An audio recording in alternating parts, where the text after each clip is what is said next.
Your dream vacation to Bali starts from ₹22,999 only with GT Holiday. Haryana தேர்தல் நெருங்கிட்டு இருக்கு இல்லையா? இதை சுற்றி தான் அரசியல் அரங்கமே இப்போ விவாதிச்சுட்டு இருக்காங்க. இப்போ ஹரியானா தேர்தலில் இந்தியா கூட்டணி நாடாளுமன்ற தேர்தலை ஒன்றா போட்டிட்டாங்க இல்லையா? நாடாளுமன்ற தேர்தலுக்கு அப்புறம் ஒரு ஸ்டேட் எலெக்ஷனில் இந்தியா கூட்டணி மீண்டும் போட்டிடுறதுன்னா அது ஹரியானா தேர்தலாக தான் இருக்கும். ஹரியானா தேர்தல் இருக்குது, ஜம்மு அண்ட் காஷ்மீர் தேர்தல் இருக்குது. இந்த ஸ்டேட் எலெக்ஷன்ஸில் தான் இந்தியா கூட்டணி மீண்டும் ஒன்றா இணைஞ்சு போட்டி போட போகிறாங்க. இந்த ஹரியானா தேர்தலை பொறுத்த வரைக்கும் இப்போ பேச்சுவார்த்தை போயிட்டு இருக்கு. இந்தியா கூட்டணியில் பார்த்தீங்கன்னா காங்கிரஸ் ஒரு பக்கம், ஆம் ஆத்மி, அப்புறம் சமாஜ்வாதி பார்ட்டி, அப்புறம் மார்க்சிஸ்ட் கம்யூனிஸ்ட் கட்சி, இந்த கட்சியெல்லாம் சேர்ந்து ஹரியானா தேர்தலில் போட்டி போட போகிறோம், ஒன்றா இணைஞ்சு போட்டி போட போகிறாங்க. அங்கே 90 தொகுதி இருக்கு இல்லையா? எப்படியெல்லாம் சீட்டை பிரிச்சுக்கலாம்? இந்த சீட் ஷேரிங் எப்போவுமே டஃப்பாக தான் போகும். என்னதான் நீங்கள் க்ளோஸ் அலையன்ஸில் இருந்தாலுமே அந்த சீட் ஷேரிங் எப்போவுமே டஃப்பாக தான் போயிட்டு இருக்கும். அதே மாதிரி தான் ஒரு நெருக்கடியை காங்கிரஸ் இப்போ சந்திச்சுட்டு இருக்குன்னு சொல்லலாம். கடந்த முறை நாடாளுமன்ற தேர்தலில் கூட காங்கிரஸும் ஆம் ஆத்மியும் பஞ்சாப்ல தனித்தனியாக தான் போட்டிக்கிட்டாங்க. ஆம் ஆத்மியோட வரலாறு எடுத்துக்கிட்டிங்கன்னா காங்கிரஸ் வீழ்த்தப்பட்ட இடத்துல தான் ஆம் ஆத்மி முளைச்சி மேலே வருது டெல்லியில். இப்போ அது மாதிரி நேரெதிராக இருந்த இரண்டு கட்சிகளும் இப்போ பாஜகவால் ஒன்றா இணைஞ்சு கூட்டணியாக சந்திக்கிறாங்க இந்த தேர்தலில். ஆமாம், ஹரியானாவில் பொறுத்த வரைக்கும் காங்கிரஸ் கட்சி என்ன முடிவில் இருக்காங்க அப்படின்னா, ஆம் ஆத்மிக்கு அதிகபட்சமா ஒரு 5 இல்லைன்னா 6 தொகுதிகள் கொடுக்கலாம் அப்படின்னு முடிவு பண்ணியிருக்காங்க. ஆம் ஆத்மி விடுற மாதிரி இல்லை, எங்களுக்கு குறைஞ்சது 10 தொகுதிகள் வேணும். நாடாளுமன்ற செல்வாக்கு இருக்குல்ல. ஆமா, ஏன்னா நாடாளுமன்ற தேர்தலையே 10 தொகுதிகள்ல 9 தொகுதிகள் காங்கிரஸ் போட்டிட்டாங்க, ஒரு தொகுதி ஆம் ஆத்மி போட்டிட்டது. ஸோ அந்த ஒரு தொகுதி கொடுக்குற மாதிரி எங்களுக்கு குறைஞ்சது ஒரு 10 தொகுதி கொடுங்கன்னு சொல்லிட்டு ஆம் ஆத்மி இப்போ கேட்குறாங்க. ஆனா காங்கிரஸ் என்ன முடிவு பண்ணியிருக்காங்க அப்படின்னா, எங்களால 5 அதிகபட்சமா 7 கொடுக்க முடியும் ஆம் ஆத்மிக்கு. ஏன்னா சமாஜ்வாதி கட்சிக்கு ஒரு சீட் கொடுக்கணும், அப்புறம் மார்க்சிஸ்ட் கம்யூனிஸ்ட் கட்சிக்கு ஒரு சீட் கொடுக்கணும் அப்படின்ற திட்டத்தோட காங்கிரஸ் கட்சி பிளான் பண்றாங்க. ஏன்னா தோராயமா பாத்தீங்க அப்படின்னா ஒரு 82 தொகுதியில நம்ம நிக்கணும் அப்படின்ற முடிவை காங்கிரஸ் எடுத்திருக்காங்க போல. ஸோ மீதி 8 தொகுதிகளுக்குள்ள தான் கூட்டணிக்குள்ள பிரிச்சு கொடுக்கப்படும் அப்படின்ற முடிவு பண்ணி பேச்சுவார்த்தை போயிட்டு இருக்கு. இன்னும் 2 நாட்கள்ல அந்த இறுதி முடிவு எட்டப்படும் அப்படின்ற ஒரு தகவல் வருது. இப்போ அதே மாதிரி இப்போ ஜார்க்கண்டுக்கு சட்டமன்ற தேர்தல் விரைவில் நடக்க இருக்கிறதா சொல்லப்படுது இல்லை? இப்போ இதனுடைய ஒரு முதற்கட்ட நடவடிக்கையாக என்ன பண்ணியிருக்காங்க, ஜார்க்கண்டோட முதல்வரும் ஜார்க்கண்ட் முக்தி மோர்ச்சா கட்சியோட தலைவருமான ஹேமந்த் சோரன் டெல்லிக்கு போயிருக்காரு. அங்கே லோக்சபா எதிர்க்கட்சி தலைவரான ராகுல் காந்தியையும் காங்கிரஸ் கட்சியோட தலைவரான மல்லிகார்ஜுன கார்கேவும் சந்திச்சிருக்காரு. அதாவது அவரோட மனைவியோட போய் சந்திச்சிருக்காரு ஹேமந்த் சோரன். இது அரசியல் வட்டாரங்களில் பல்வேறு கேள்விகளை எழுப்பின நிலையில அப்ப நடந்த செய்தியாளர் சந்திப்பிலே அவர் இது குறித்து விளக்கமா பதில் சொல்லியிருக்காரு. இப்போ அவர் கட்சியிலிருந்து சம்பை சோரன் வெளியேறி இருக்காரு. ஆமா, அவர் முக்கியமான ஒரு பழங்குடியின தலைவரா அந்த கட்சியில இருந்தாரு, 2ஆம் கட்ட தலைவரா இருந்தாரு, முக்கிய தளபதியா இருந்தாரு. இவர் பாஜக சேர்ந்தது அந்த கட்சிக்கு பின்னடைவா பார்க்கப்பட்டுச்சு. இந்த நேரத்தில் அந்த கணக்கு வழக்குகளை சரி பண்றதுக்காக காங்கிரஸோட கூட்டணி அமைக்க அவர் முன் வந்திருக்காரு. அப்போ அவர்கிட்ட செய்தியாளர் கேள்வி கேட்கிறாங்க, இது வெறும் மரியாதை நிமித்தமான சந்திப்பா அல்லது அரசியல் ரீதியான சந்திப்பான்னு. அது எப்படி அரசியல் இல்லாம இருக்கும், சட்டமன்ற தேர்தல் குறித்து பல்வேறு பேச்சுவார்த்தைகள் நடத்தியிருக்கோம் அப்படின்னு அவரே சொல்லியிருக்காரு. ஒரு பக்கம் பாத்தீங்கன்னா ஹேமந்த் சோரன் ராகுல் காந்தி சந்திப்பு தேசிய அளவுல செய்தியா மாறினாலுமே இன்னொரு முக்கியமான சந்திப்பு இப்போ வைரலா போயிட்டு இருக்க சோசியல் மீடியால. என்ன சந்திப்புன்னு கேட்டீங்க அப்படின்னா, மல்யுத்த வீரர்களா இருக்கக்கூடிய வினேஷ் போகத்தும் பஜ்ரங் புனியாவும் ராகுல் காந்தி சந்தித்து பேசியிருக்காங்க. அதுவும் ஹரியானா தேர்தல் நெருங்குற சமயத்துல இந்த 2 வீரர்கள் ராகுல் காந்தி சந்திச்சு பேசினது அரசியல் வட்டாரத்துல பெரிய பரபரப்பு ஏற்படுத்திருக்கு. ஏன்னா முன்னாடியே ஒரு டாக் இருந்தது இல்லையா? இப்ப வினேஷ் போகத் சமீபத்துல ஒலிம்பிக் போட்டியில கலந்துக்கிட்டாங்க, அவங்க தங்கம் ஜெயிக்கிற அளவுக்கு கூட போனாங்க. ஆனா கொஞ்சம் எடை கூட இருந்தாங்கன்னு சொல்லிட்டு தகுதி நீக்கம் பண்ணப்பட்டாங்க. அப்பயே அவங்களுக்கு அதிகமான ஆதரவு இருந்தது. ஸோ அப்பயே அவங்க இந்தியாவுக்கு வந்தாங்க. இந்தியாவுக்கு வந்துட்டு ஒரு பெரிய ஆதரவோட இந்தியாவுக்கு வர்றாங்க. அதற்கப்புறம் தொடர்ந்து இந்த மாதிரி காங்கிரஸ் தலைவர்கள்லாம் போய் அவரை பார்க்குறாங்க. ஹரியானாவோட முன்னாள் சிஎம் இருந்த பூபேந்திர ஹூடா கூட வினேஷ் போகத்தை போய் பார்க்குறாங்க. 2 பேரும் மீட் பண்ணாங்க ஃபர்ஸ்ட். அதற்கப்புறம் தான் ராகுல் காந்தி மீட் பண்ணியிருக்காங்க. ஏன்னா ஒரு பேச்சு இருந்தது, ஒருவேளை வினேஷ் போகத் காங்கிரஸ் கட்சியில் இணைஞ்சு ஹரியானா தேர்தலில் போட்டி போட போறாங்களா அப்படின்ற பேச்சு அந்த சமயத்துல தான் இந்த சந்திப்பு நடந்திருக்கு. இதுவும் பெரிய பரபரப்பு ஏற்படுத்தியிருக்குன்னு தான் சொல்லணும். இப்போ ஏற்கனவே பதக்கம் வென்ற மனு பார்க்கர் ஒலிம்பிக்ல பதக்கம் வென்றாங்கல்ல, அவங்க கூட போய் காங்கிரஸ் தலைவர் ராகுல் காந்தியை சந்திச்சாங்க. இப்போ இதனோட நீட்சியா கூட சொல்லப்பட்டுச்சு அவர் காங்கிரஸ்ல சேர போறாரு, காங்கிரஸ் சார்பா பிரச்சாரம் பண்ண போறாருன்னு. அதுவும் நடக்குமா என்னங்கிறத பொறுத்து இருந்து பார்க்கணும். இதுல இன்னொரு விஷயம் என்னன்னா, ஹரியானால பாஜக ஏற்கனவே 2 முறை ஆட்சி அமைச்சிருக்கு. இருந்தாலும் இந்த முறை வெற்றி வாய்ப்பு ரொம்ப கம்மியா இருக்கிறதுனால பாஜகவோட நிர்வாகிகள் ரொம்ப சுணக்கமா செயல்படுறாங்க. அவங்களுக்கான ஒரு வேகத்துல இந்த தேர்தலில் அவங்க இன்னும் இறங்கவே இல்லை. ஆனா அதுக்குள்ள காங்கிரஸ் 34 வேட்பாளர்களோட முதல் கட்ட வேட்பாளர் பட்டியலை வெளியிட்டிருக்கு. இது இதுலயே காங்கிரஸ் முன்கை எடுத்திருக்கிறது ரொம்ப ரொம்ப பரபரப்பா பேசப்படுது. ஏன்னா பாஜக கண்டிப்பா தோத்துரும் அப்படிங்கிற நிலைமையில தான் அங்க பேச்சுவார்த்தை எல்லா தரப்புலையும் பேசப்படுது. பாஜகவுக்கு முன்னாடி சொல்றாங்க சிக்கலா தான் இருக்கும் இந்த தேர்தல் அப்படின்னு சொல்றாங்க. இந்த பக்கம் பாத்தீங்கன்னா காங்கிரஸ் ஆம் ஆத்மி கூட்டணி ஒரு பக்கம் பேச்சுவார்த்தை நடத்திட்டு இருந்தாலுமே இன்னொரு முக்கியமான ஹைலைட் என்ன அப்படின்னா, இப்போ இந்த ஹரியானா தேர்தல்ல காங்கிரஸ் ஆம் ஆத்மி ஒன்னா இணைஞ்சு போட்டி போட போறாங்க இல்லையா, இன்னும் கொஞ்சம் மாதங்கள்ல டெல்லியில தேர்தல் நடக்க போகுது. அந்த டெல்லி தேர்தல்ல யாரு 2 பேரும் இப்போ ஒன்னா இருக்காங்களோ அவங்க 2 பேருமே ஆப்போசிட்டா நின்று 2 பேர்ல நீயா நானா அப்படின்ற போட்டி போட்டு டெல்லி தேர்தல் சந்திக்க போறாங்க. ஏன்னா டெல்லி அரசியலை பொறுத்த வரைக்கும் ஆம் ஆத்மி ஆளுங்கட்சியா இருக்கு, காங்கிரஸ் எதிர்கட்சியா இருக்கிற சமயத்துல தான் ஆம் ஆத்மி வந்து காங்கிரஸை வீழ்த்திட்டு தான் ஆட்சிக்கே வந்தாங்க இல்லையா. ஸோ டெல்லி தேர்தலில் வந்து எப்படி இந்த 2 கட்சிகளும் மோத போறாங்க அப்படின்ற கேள்வி எழுந்திருக்கு. இது பாஜகவுக்கு சாதகமா போக வாய்ப்பு இருக்கு அப்படின்ற ஒரு பேச்சும் அடைபடுது. ஆமா, சமீபத்தில் கூட ஆம் ஆத்மியோட மணிஷ் சிசோடியா இருக்காருல்ல, அவர் சொல்லியிருந்தாரு இப்ப தேர்தல் வச்சா கூட நாங்க டெல்லியில பெரும்பான்மையான இடங்கள்ல எங்களால ஜெயிக்க முடியும் அப்படின்னு சொல்லியிருந்தாரு. ஆமா, ஒருவேளை ஆம் ஆத்மி காங்கிரஸை கன்வின்ஸ் பண்ணி நம்ம கூட்டணியிலே இருக்கலாம், டெல்லி தேர்தல கூட்டணியை சேர்ந்து பயணிக்கலாம் அப்படின்ற ஒரு பேச்சுவார்த்தை நடத்தி 2 கட்சிகளை ஒன்னா மோத போறாங்களா, இல்ல டெல்லியில ஆட்சி பிடிக்க மீண்டும் காங்கிரஸ் முனைப்போடு இருக்கிறதா அப்படின்றத விரைவில் நமக்கு தெரிஞ்சிடும். இப்போ இன்னொரு முக்கியமான விஷயம், நம்ம ஒலிம்பிக்ஸ் பத்தி பேசணும் இல்லையா, அதே டைம்ல பேராலிம்பிக்ஸ் பத்தியும் பேசியாகணும். ஸோ பேராலிம்பிக்ஸ்ல வந்து இந்திய பேராலிம்பிக் வீரர்கள் ஒரு வரலாற்று சாதனையை படைச்சிருக்காங்கன்னு சொல்லணும். இது வரைக்கும் கிட்டத்தட்ட 20 பதக்கங்களை ஜெயிச்சிருக்காங்க. ஏன்னா நார்மல் ஒலிம்பிக் வீரர்களுக்கும் பேராலிம்பிக் வீரர்களுக்கும் பெரிய வித்தியாசம் வந்து அவங்க மாற்றுத்திறனாளியா இருப்பாங்க. அவங்க பட்ட போராட்டத்தை விட அவங்க அதிகமாக போராட்டப்பட்டிருப்பாங்க. நிறைய போராட்டங்களை தாண்டி தான் இவங்களால நினைச்சு நின்று ஒலிம்பிக்ஸ் வரைக்கும் போக முடியுது. இப்போ நார்மலாக ஒலிம்பிக் வீராங்கனை வந்து எந்த அளவுக்கு ட்ரைனிங் எடுக்கிறாங்களோ அதே அளவு ட்ரைனிங் வந்து கூடுதலாக அவங்க எடுப்பாங்க. ரொம்ப போராட்டம் தாண்டி தான் அந்த ஒலிம்பிக் மேடைகளில் போய் பிரகாசிச்சிருக்காங்க.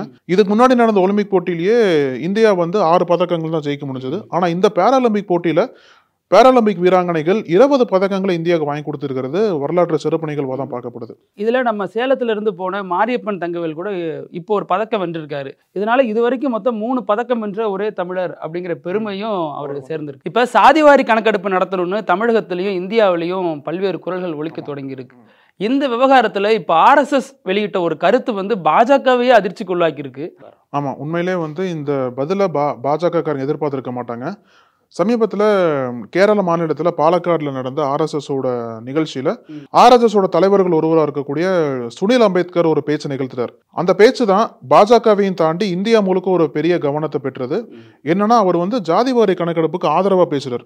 நீங்க ஜாதிவாரி கணக்கெடுப்பு நடத்தணும், சாதிவாரி கணக்கெடுப்பு மிகவும் உணர்ச்சிகரமான விஷயம், இது நமது தேசிய ஒற்றுமை மற்றும் ஒருமைப்பாட்டுக்கு முக்கியமானது, இது மிக தீவிரமாக கையாளப்பட வேண்டும் அப்படின்ற கருத்தை பதிவு செஞ்சாரு. அதையும் தாண்டி கடந்த காலங்கள்லயும் இது போன்ற கணக்கெடுப்புகள்லாம் பண்ணியிருக்காங்க. ஆனா அந்த மாதிரி கணக்கெடுப்புகள் சமூகங்கள் மற்றும் சாதிகளின் நலனை பற்றி பேசுவதாக இருக்கணும், அது ஒரு அரசியல் கருவியாகவோ இல்லது தேர்தல் பிரச்சாரத்திற்காகவோ இந்த மாதிரி கணக்கெடுப்பை பயன்படுத்தக்கூடாது அப்படின்ற ஒரு கருத்தை வந்து அவர் சொல்லியிருக்காரு. இதுதான் இந்தியா முழுக்க ஒரு பெரிய தேசிய சேவையை மாறிச்சு. பாஜகவுக்குமே ஒரு அதிர்ச்சி ஏற்படுத்திருக்குன்னு சொல்லலாம். ஏன்னா இது வரைக்கும் பாஜக ஜாதிவாரி கணக்கெடுப்பை நடத்தக்கூடாது அப்படின்றதுல தீர்மானம் இருக்கிறதா பல்வேறு எதிர்க்கட்சிகள் குற்றம் சாட்டுறாங்க இல்லையா.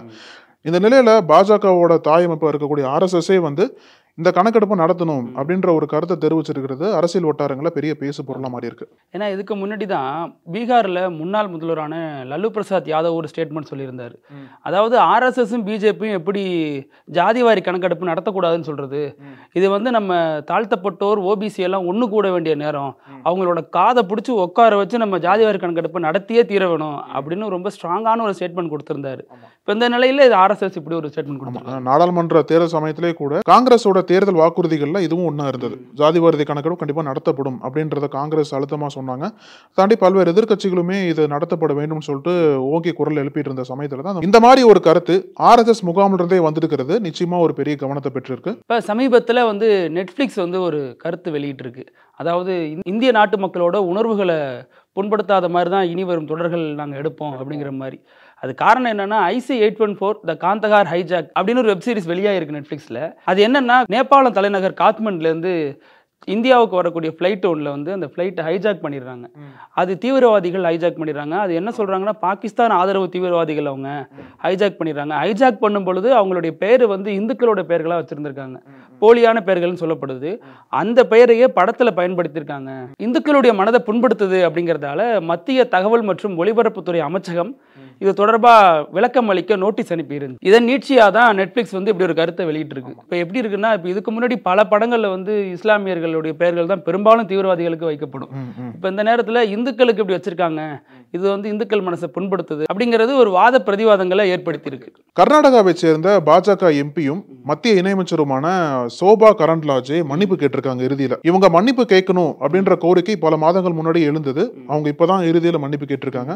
என்ன விவகாரம்னு கேட்டீங்க அப்படின்னா, இந்த வருடம் தொடக்கத்துல பெங்களூர்ல ராமேஸ்வரம் கஃபே அப்படின்ற ஒரு இடத்துல குண்டுவெடிப்பு நடந்தது. அந்த குண்டு வெடிப்புல சம்பந்தப்பட்ட குற்றவாளிகள் தமிழ்நாட்டில் பயிற்சி எடுத்திருக்காங்க அப்படின்ற ஒரு குற்றச்சாட்டை வந்து ஆதாரமில்லாத குற்றச்சாட்டை சோபா கரண்ட்லாஜே பொது மேடையிலே பேசுறாங்க. இதுதான் பெரிய சர்ச்சையா மாறுனுச்சு. நான் இறுதியில் அந்த வழக்கை வந்து என்ஐஏ எடுத்து விசாரிச்சு அந்த குற்றவாளிகளை கொல்கத்தால கைது பண்ணாங்க. அதெல்லாம் நம்ம பார்த்தோம். ஆனா இவங்க வந்து இந்த விவகாரத்தை தமிழகத்தோட கனெக்ட் பண்ணி பேசினதால இங்க இருக்கக்கூடிய மக்கள், இங்க இருக்கக்கூடிய கட்சிகள் எல்லாமே வந்து வெகுண்டிலிருந்து இவங்களுக்கு அகைன்ஸ்டா பேச ஆரம்பிச்சாங்க. இவங்க மேல ஒரு கம்ப்ளைண்ட்டும் ஃபைல் பண்ணப்பட்டது. ஸோ அந்த கம்ப்ளைண்ட்டை வந்து நீக்கணும் அப்படின்ற ஒரு பெட்டிஷனை இவங்க மெட்ராஸ் ஹைகோர்ட்டுக்கு கொண்டு போறாங்க. அந்த மெட்ராஸ் ஹைகோர்ட்ல அந்த வழக்கு விசாரணை வரும்போது தான் இவங்க சார்பா ஆஜரான வக்கீல் என்ன கேட்கிறாங்கன்னா, நாங்க வந்து மன்னிப்பு கேட்டு பிரமாண பத்திரம் தாக்கல் பண்றோம் அப்படின்ற ஒரு வாதத்தை வைக்கிறாங்க.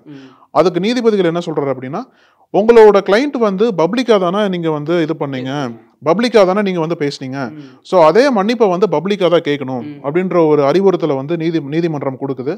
அதை தொடர்ந்து தான் இவங்க வந்து பப்ளிக்கா மன்னிப்பு கேட்டே ஆகணும் அப்படின்ற ஒரு சூழலுக்கு தள்ளப்படுறாங்க. அதுக்கப்புறம் பல மாதங்கள் கடந்து சோபா கரண்ட்லாஜே இறுதியா வந்து இந்த வழக்குல அவங்க பேசினதுக்கு மன்னிப்பு தெரிவிச்சு ஒரு அறிக்கை வெளியிட்டிருக்காங்க. இப்ப நீங்க சொன்ன மாதிரி சோபா கரண்ட்லாஜே மன்னிப்பு கேட்டிருக்காங்கல்ல, இதை திமுகவினர் கிளைம் பண்ணிட்டு இருக்காங்க. ஏன்னா இந்த வழக்கை வந்து போட்டதே திமுகவை சேர்ந்த தியாகராஜன் அப்படிங்கிற ஒருத்தர் தான் வழக்கு போட்டிருக்காரு. அந்த வழக்கோட நீட்சியா தான் இப்போ அவங்க மன்னிப்பு கேட்டிருக்காங்க.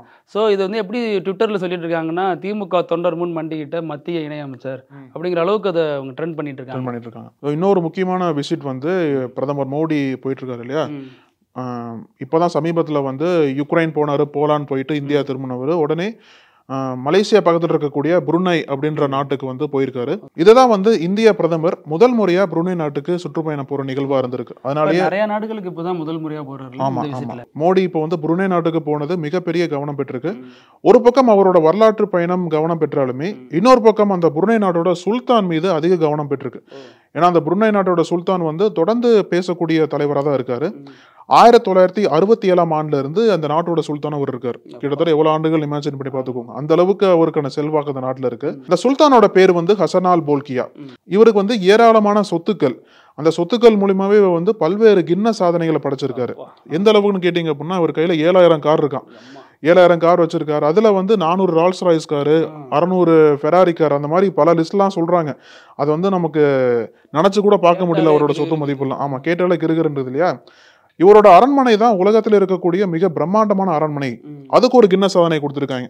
ஸோ கின்னஸ் சாதனை எல்லாம் இந்த இதுக்கு இதுக்கு வச்சுக்கோன்ற மாதிரி ஃபுல்லா கொடுத்துட்டு போயிருக்காங்க போல. அந்த அளவுக்கு பிரம்மாண்டமான வாழ்க்கை வாழ்ந்துட்டு இருக்காரு. இப்ப மோடி அந்த நாட்டுக்கு போனதுக்கு அப்புறம் அந்த நாட்டோட சுல்தானோட ராஜா வாழ்க்கை மீண்டும் உலக செய்தியா மாறி இருக்கு. இப்ப பிரதமர் மோடி அங்க போனப்போ கூட இப்ப அந்த நாட்டினுடைய மிக முக்கியமான மசூதிக்கு போய் பார்வையிட்டதும் அந்த புகைப்படங்களும் இப்ப வைரலாயிட்டு இருக்கு. ஆமா, சரி பிருத்திவி, இன்னைக்கு நம்ம நிறைய விஷயங்கள் பேசணும். தேர்தல் நெருங்கிட்டு இருக்க சமயத்துல எப்படிலாம் அரசியல் மேடைகள்ல என்னென்ன மாதிரி பேச்சுக்கள் போயிட்டு இருக்கு, எப்படிலாம் கூட்டணி எல்லாம் அமைக்கப்பட்டிருக்கு அப்படின்றத செய்தியெல்லாம் பேசணும். இன்னைக்கு நம்ம தொடர்ந்து பேசலாம் பிருத்திவி. நன்றி. நன்றி அழகு. உங்கள் நக்கீரன் இதழில் கதாசிரியர், தயாரிப்பாளர், இயக்குனர் என பன்முகம் கொண்ட திரைக்கலைஞர் வி.சி. குகநாதன் எழுதி வரும் சினிமா கொட்டகை பரபரப்புக்கு பஞ்சமில்லா தொடர். வாங்கி படியுங்கள். நக்கீரன். நக்கீரன் டிவிக்கு சப்ஸ்கிரைப் செய்யுங்கள். உங்கள் ஆதரவே எங்கள் பலம்.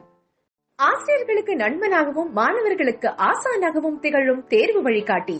ஒவ்வொரு பாடத்திற்கும் அனுபவமிக்க ஆசிரியர்களின் துல்லியமான தெளிவான விடைகள். CNC இருக்கு, தேர்வு பயம் எதற்கு? இது தீரன் பப்ளிஷிங் ஹவுஸ் விற்பனை வெளியீடு.